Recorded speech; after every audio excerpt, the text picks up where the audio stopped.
Has the EU underestimated Putin's ambitions in Ukraine? What we have certainly done is we have not prepared this, and we have not been ready to launch the right measures and the right sanctions. Because let's be honest, the list of sanctions and certainly the list of people we have launched a few days ago, this list of 21 Russian and Ukrainian citizens is not very serious.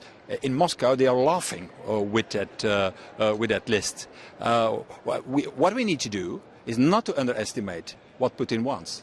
And not to underestimate also our capability to put sanctions that can work, and sanctions that can work that make that we have to make a new list with the people belonging to the inner circle of Putin. The president of the State Duma, some ministers, Minister of Defense, for example, people of the presidential administration, advisors of Putin, and last but not least, the heads of these state companies like Gazprom, Russian railways and others. Should there also be economic sanctions at this point already? Well, I think we have to prepare them, but I'm anxious that we are not capable to find an agreement inside the European Union on these sanctions. You know how it works. The British are saying, yeah, sanctions, but not on financial services. And the French, yes, sanctions, but not on military equipment. And maybe the Germans, not on gas supplies. So at the end, there is a better way, I think, to have a result. And the better way is to put sanctions, visa bans, freezing assets on those people who count in the Kremlin. And that are the heads of the state companies, the oligarchs, that are the members of the presidential administration, that are the chairman of the Duma, the Minister of Defense. These people who are belonging to the inner circle of Putin, we have to freeze their assets. That can work. Now, some people say it's more wise, rather than putting more pressure on Russia, to focus on helping Ukraine.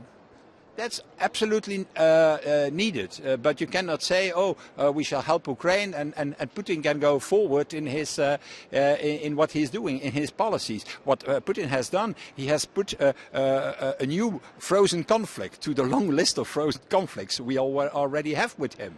You remember, 2008, he entered in Georgia, and South Ossetia became a frozen conflict. He's doing now the same in Ukraine with the Crimea, and so we have to stop him anyway, and helping Ukraine is certainly the second track we have to follow.